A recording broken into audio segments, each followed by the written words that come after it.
The first thing they noticed was the smell. It drifted from the wall in faint, sickly waves, rotten and earthy, like something long buried had stirred.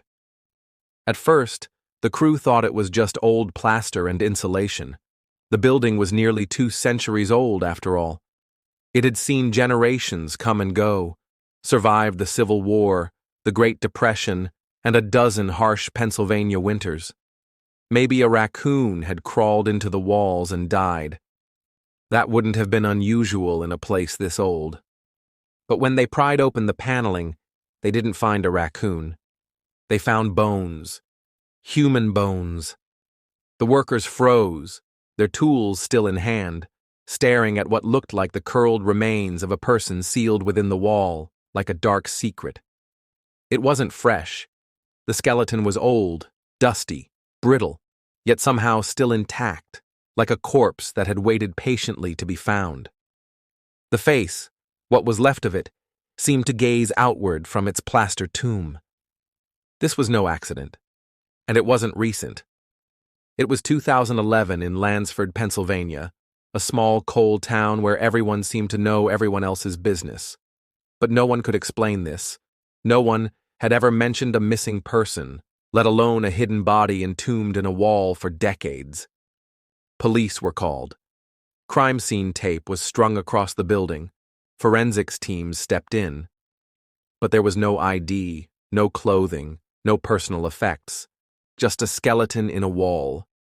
That's when the questions began, and the rumors, and eventually the unraveling of a story nearly lost to time, one of pain, of betrayal, and of a young woman who simply vanished until someone ripped open the wall and brought her silence to an end. Her name was Mary Jane Fonda, but that wasn't known right away. At first, the mystery woman was just that. A mystery. Anthropologists from the coroner's office estimated the remains had been hidden in the wall for decades, possibly 60 to 70 years. That meant whoever this woman was, she had likely died around the 1940s or earlier. They knew the victim was female, young, likely between 18 and 25 years old. Her skeleton bore no obvious signs of violence, no blunt force trauma, no fractures. But the position of the bones was strange. She'd been curled up tightly, almost fetal, as if she'd been forced into the space. Plaster had been layered thick around her. This wasn't a shallow grave. It was deliberate concealment, and whoever did it never intended for her to be found. The building itself added another layer to the puzzle. Located on Abbott Street in Lansford, it had once served as a convent, then a rectory, and eventually private housing. Over the years, it changed hands, was divided into apartments, and fell into disrepair. By 2011, it was undergoing renovations to be restored as a historic building. That's when the wall came down. Detectives canvassed the neighborhood. Longtime residents, many elderly, were asked about disappearances, rumors, anything that might offer a lead. But there was nothing. No missing persons reports from that era. No whispers of a young woman who'd vanished without a trace, until someone mentioned a name. Mary Day. Not Mary Jane Fonda. That story would come later. But Mary Day, a woman said to have disappeared from Lansford sometime around World War II. The problem was, no one could prove she ever existed. It was a ghost of a lead, and it went nowhere. So the case sat, cold, until someone else came forward. An older man, a former resident of the building. He had grown up there when it was still an apartment house in the 1950s. He recalled a strange story told by his father, about a wall that should never be touched, about a room that was once sealed shut and never opened again. "It's haunted," the old man said his father used to whisper. That room. Bad things happened in that room. Detectives went back to the records. They searched through deed transfers, ownership histories, church archives. Eventually, a name surfaced again. But this time, it was a real name. Mary Margaret Krivak. She had once lived at the Abbott Street address as a young woman in the 1930s. No one knew what had happened to her. She simply vanished. But her name was listed in the 1930 census. Her parents were Slovak immigrants who worked in the coal mines and lived in a tight-knit ethnic enclave. Her father died in a mining accident. Her mother died not long after. Mary had no siblings, no husband, no children, no one to miss her. It was as if she'd been swallowed whole by the town and forgotten. Investigators sent her name to the National Missing Persons Registry, but there was no match. There wouldn't be. She'd disappeared decades before anyone kept those kinds of records. But a curious thing happened next. A team of forensic artists stepped in and attempted to reconstruct the woman's face using the skull. They digitally rendered her features: soft cheekbones, youthful jawline, Eastern European bone structure.